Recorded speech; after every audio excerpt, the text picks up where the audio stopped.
Tree Fort by Tom Leveen. Read for you by the author. Clown walks into a bar. Bartender says, "What'll you have?" Clown says, "Bartender, give me a tree fort." Bartender looks at him, says, "Well, what's in a tree fort?" Clown says, "Porno books and cigars."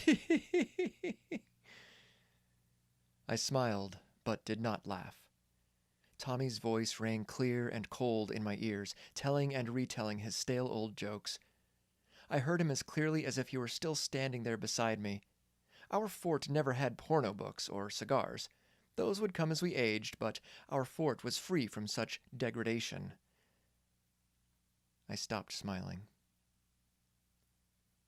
The fort looked like it was still in decent shape. I craned my neck back as far as it would go, studying the warped plywood that served as the fort's floor. I saw cracks, but no splits. I gazed down the length of the trunk. The wooden crossbeams we'd nailed into the trunk all those years ago had been swallowed partially by the growing tree. Where once the rungs were weak and prone to popping off, they were now embedded in the bark. I grabbed the lowest rung and pulled on it. It was like trying to pull off a branch. The rungs were safer now than they'd been when Tommy and I first nailed them down. I grasped the lowest rung and began pulling myself up the ladder, careful not to disturb the lower branches as I ascended. We'd built the tree fort when we were 10, and no grown-ups had helped.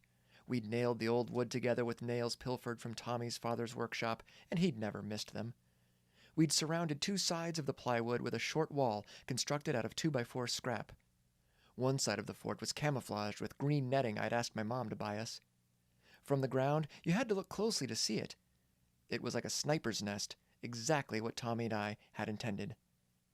We even had an emergency exit, a thick nylon rope tied to a branch above the fort that we could drop out and slide down in case the fort was ever overtaken, or if we just wanted the thrill of sliding down the rope, which was often. It was a straight drop of 20 feet or so, a stupid height to be jumping from, but we had faith in our rope and our immortality. The rope still held firm even now. I reached the trapdoor opening and shoved it up. The hinges complained bitterly, but didn't resist. The trapdoor fell to the floor and startled a flock of birds, which took flight with a cacophony of whistles and caws. I glanced down, making sure their flight didn't disturb the lower branches. I pulled myself up cautiously through the hole. I weighed a good deal more than I had when I was 10. Back then, Tommy and I could scramble up the ladder and be hidden behind our netting in about 5 seconds. Imaginary foreign invaders were always chasing us, but our cap guns held them at bay once we were secure in our fort. The floor held my weight, but it wasn't big enough for an adult to crawl onto. I knew this already. I visited the tree fort once a year since Tommy died. Sort of a commemoration. It was ironic and somehow appropriate that Tommy had died here, as if the invaders had finally taken one of our own. Tommy hadn't gone without a fight. He'd fired his cap gun empty before the end came, and I admired him for that. Even to this day, I admired him. I heard myself sigh. Tommy never gave up on anything, I remembered. Even when our imaginary enemies invaded the fort and took us hostage, Tommy and I had tied the rope on ourselves. He was always full of ideas on how to escape, and of course, they always worked. When we were 10, 11, and 12, we were able to switch roles on a dime better than any actor. Make-believe required it. I had to switch from fearless defender of American freedom to cold-blooded mercenary at the drop of a hat. Tommy took his turns too, though his mercenaries were always better, that is, more evil and more sadistic than mine. I envied his play acting as much as I did his stubbornness. We were best friends, I almost said aloud, as I began working my way back down the ladder and shutting the trapdoor above me. Even when Tommy got loud and obnoxious, which was frequently, I still loved him. I didn't have the maturity to call it that when I was 12, but looking back, I knew that's what it was. It seemed only logical that the two of us would get our first crushes on the same girl upon entering junior high school. We were that much alike. Like brothers.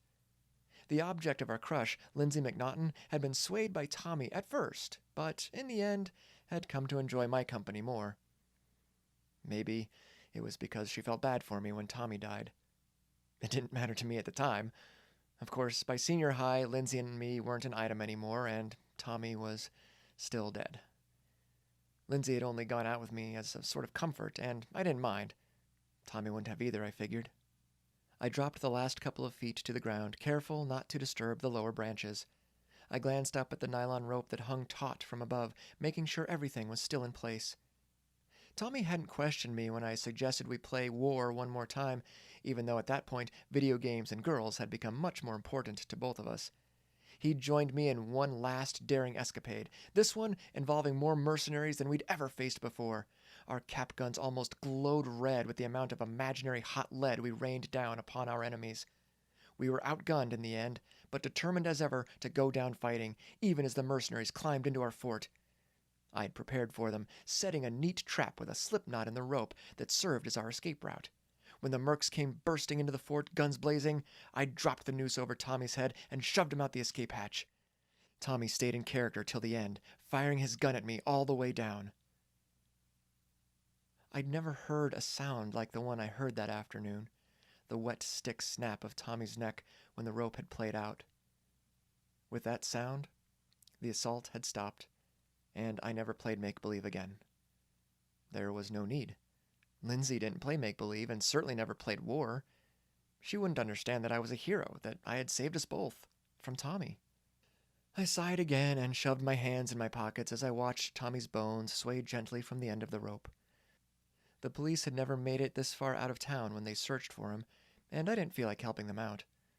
So here Tommy stayed, where he belonged, his weathered bones and leering skull protecting our fort from all invaders, foreign and domestic.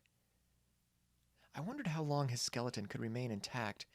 Tommy's blue jeans were crusted solid on the ground beneath his fleshless feet where they'd fallen several years ago, his green t-shirt tattered and almost gone completely. But Tommy's old stubbornness must have run as deep as his bones, for the skeleton was a model of perfection. It looked like a fake, something you'd find in a biology classroom, except for the small tufts of brown hair clinging to his dry, ivory scalp. I watched the lower branches sway again in a light breeze, fearful they would disintegrate whatever remained of the sinews and cartilage holding Tommy's bones together, but the lower branches veered away from the specter, as if in respect. "What's in a tree fort?" I asked. Tommy's skull was still and silent, smiling. He loved that joke.